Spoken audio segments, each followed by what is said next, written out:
बगल में दक्षिण बिहार ग्रामीण बैंक है, वहाँ पेमेंट हो गया, वहाँ सब कुछ मिल गया, लेकिन इनको हमको पेमेंट करने में बहुत दिक्कत है।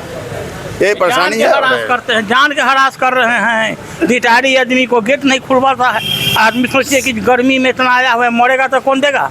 बोलिए। सारे लोगों का उम्र 70, 65, 68 सब हो गया 72, लेकिन सबको आना पड़ता है इस धूप में और सब मर रहा है अपने अपने को। लेकिन मांगे लड़के लेंगे, लड़के लेंगे, लड़के लेंगे, मांगे लड़के लेंगे, लड़के लेंगे, लड़के लेंगे। 1/4 से पूर्व के रिटायरीज को कंप्यूटर इंक्रीमेंट देना होगा, देना होगा, देना होगा। कंप्यूटर इंक्रीमेंट देना होगा, देना होगा, देना होगा। टेक्नीशियन इंक्रीमेंट देना होगा, देना होगा, देना होगा। हमारी मांगे जायज हैं, जायज है, जायज है।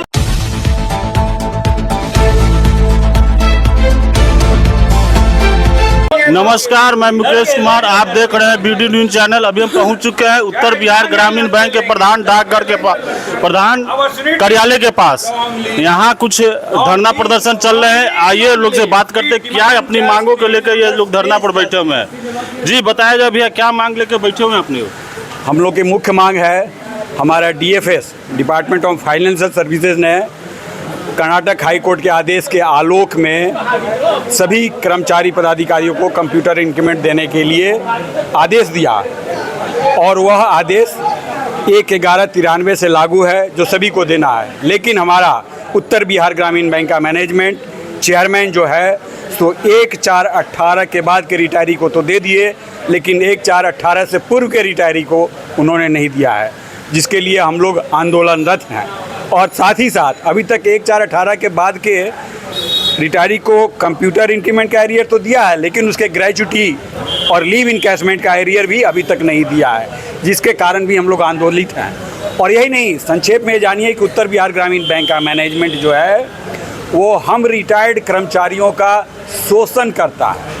जिस तरह कॉरपोरेट सेक्टर में एक्सपेंडिचर को कट करके प्रॉफिट में लाया जाता है, उसी तरह इन लोगों ने हम रिटायरी के जायज़ अधिकारों को, जायज़ पैसों को, जिसे भारत सरकार ने आदेश दिया करने के लिए, पेमेंट करने के लिए, ग्रेचुटी, लीव इंस्टेटमेंट, जो भी फैसिलिटी है, उसमें कर्टेल करता है लोग और बैंक को फॉल्स प्रॉफिट में दिखाता है। इसलिए हमारी मांग है कि अविलंब 1/4/18 से पूर्व रिटायरी को भी कंप्यूटर इंक्रीमेंट का भुगतान अविलंब with gratuity and leave arrear के साथ किया जाए।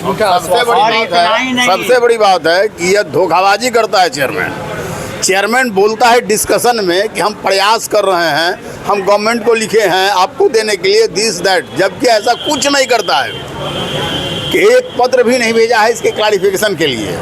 उसका DFS का लेटर है, उसके आलोक में पेमेंट तो दूर की बात है, वह लेटर भी नहीं भेजा है अब तक, जिसका हम लोग को बार बार एश्योरेंस करता है कि हम लेटर भेजे हैं, उसका जवाब नहीं आया है। यह एक गलत बयानी और झूठी मानसिकता पर आधारित यह चेयरमैन है और इसके खिलाफ हम लोग पहले भी धरना दिए हैं, आज भी दे रहे हैं और आगे भी संघर्ष को तेज करेंगे अगर 1/4/18 के पहले कंप्यूटर इंक्रीमेंट नहीं मिला। सबसे महत्वपूर्ण बात यह है कि जो 4/8/2023 का जो गवर्नमेंट ऑफ इंडिया का लेटर है, उसमें देश के 37 RRB में 15 RRB में ने पेमेंट कर दिया, जो 1/4/18 के पूर्व सेवानिवृत्त हुए थे उनको। लेकिन उसके बाद जो चेयरमैन लोग हैं, ये लोग ने क्या किया कि DFS को रेफ़र कर दिया। DFS ने आज तक जवाब दिया नहीं कुछ, और न कभी देगा। और DFS के नाम पर ये लोग कह रहे हैं कि आपका मामला कोर्ट में है, सब्सिड्यूस है, इसलिए नहीं कर रहे हैं, जबकि उस लेटर में ऐसा कहीं मेंशन नहीं है। तो इसलिए हम लोग अब अनवरत अनशन और धरना पर बैठे रहेंगे। तो आज जो तो पहला दिन का धरना है ना जी, आज एक दिन करके इसको लेटर पोस्टपोन करेंगे, फिर उसके बाद कंटिन्यू करेंगे फेज वाइज। बगल में दक्षिण बिहार ग्रामीण बैंक है, वहाँ पेमेंट हो गया, वहाँ सब कुछ मिल गया, लेकिन इनको हमको पेमेंट करने में बहुत दिक्कत है। ये परेशानी है। हरास करते हैं, जान के हरास कर रहे हैं। रिटायरी आदमी को गेट नहीं खुलवाता है। आदमी सोचिए कि गर्मी में इतना आया हुआ है, मरेगा तो कौन देगा? बोलिए। सारे लोगों का उम्र 70, 65, 68 सब हो गया 72, लेकिन सबको आना पड़ता है इस धूप में और सब मर रहा है अपने अपने को। लेकिन कोई भी आदमी जो है इस पर मैनेजमेंट नहीं देखा कर रहा है। अभी तक कोई अधिकारी बात हुई कि नहीं? अभी तक स्पष्ट नहीं होता, वो खाली झूठ ही बोलते हैं कि हम दे देंगे, हम ये कर रहे हैं, हम वो कर रहे हैं, कर कुछ नहीं रहे हैं। ये सबसे बड़ी बात। खाली झूठा आश्वासन देते हैं सर। ये किसी खाली हम लोगों को बरगलाते रहते हैं, समझे ना। आज तीसरा हम लोगों का धरना प्रदर्शन है, ठीक है ना। जो हम लोग दिसंबर से लगे हुए हैं, लेकिन ये नहीं दे रहे हैं। झूठा आश्वासन, झूठ बोलते रहते हैं हरदम, समझे ना। अब मान लीजिए आज तो ये धरना यहाँ आज एक दिवसीय धरना है, उसके बाद क्या आप लोग स्टेप लेने वाले हैं? इसके बाद हम लोग अनिश्चितकालीन धरना देंगे, जिसमें हंगर स्ट्राइक शामिल होगा। समझे, हर रीजन से लोग आएंगे, भूख हड़ताल पर कमिक बैठेंगे, भूख हड़ताल के बाद तालाबंदी करेंगे। ये सब हम लोग का कार्यक्रम निर्धारित है। आगे होगा, जहाँ से होगा तहाँ तक लिखेंगे, लेकिन छोड़ेंगे नहीं। हमारा अधिकार है। यदि सरकारी चिट्ठी नहीं है तो आप मत दीजिए। ये बैंक को सिर्फ प्रॉफिट में ले जाने के लिए हमको रिलीज नहीं करा कहने के लिए सिर्फ है कि भाई हम नहीं दे रहे, हम एडमिनिस्ट्रेटर हैं एकदम। तो ऐसा क्या फायदा जब आदमी जो कमाया हुआ धन नहीं मिल पा रहा है, तो उसको क्या फायदा होगा। सरकारी कोई आपका ऑर्डर बंद है कि नहीं देना है, मत दीजिए। लेकिन जो ऑलरेडी चिट्ठी आपका इशूड है गवर्नमेंट के तरफ से, उस पर भी आप ध्यान नहीं देते हैं, तानाशाही रवैया अपनाए हुए हैं। एकदम हम जो करेंगे सही होगा, तो हम लोग भी जो करेंगे से मानना पड़ेगा उनको। हम लोग बैठेंगे नहीं, ये आप सोच लीजिए।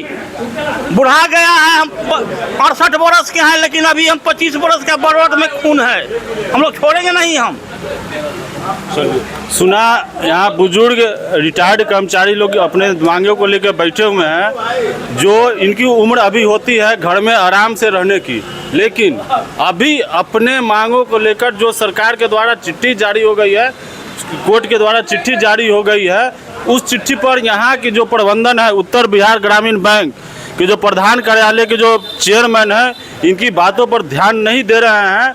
ये लोग आज एक दिवसीय मतलब इनकी तीसरा धरना है। तो 2 बार ये लोग दिसंबर से लेके बीच में इलेक्शन आ गई थी, इसलिए लोग का कार्यक्रम रुक गया था। अब इलेक्शन समाप्त हो गया है, तो आज पहला दिन धरना दे के ये लोग अपनी मांगों को यहाँ चेयरमैन को देंगे। अगर इनकी मांगे पूरी नहीं हुई तो एक बुजुर्ग का आपने सुना कि आज भी 25 बरस का खून उनके रगों में दौड़ रहा है, और ये अपनी मांगों को लेके छोड़ेंगे नहीं। आज एक दिवसीय धरना पर बैठे हैं, फिर भूख हड़ताल पर बैठेंगे, उसके बाद तालाबंदी का कार्यक्रम करेंगे। यही लोगों की मांग है, अगर मांग पूरी नहीं हुई तो।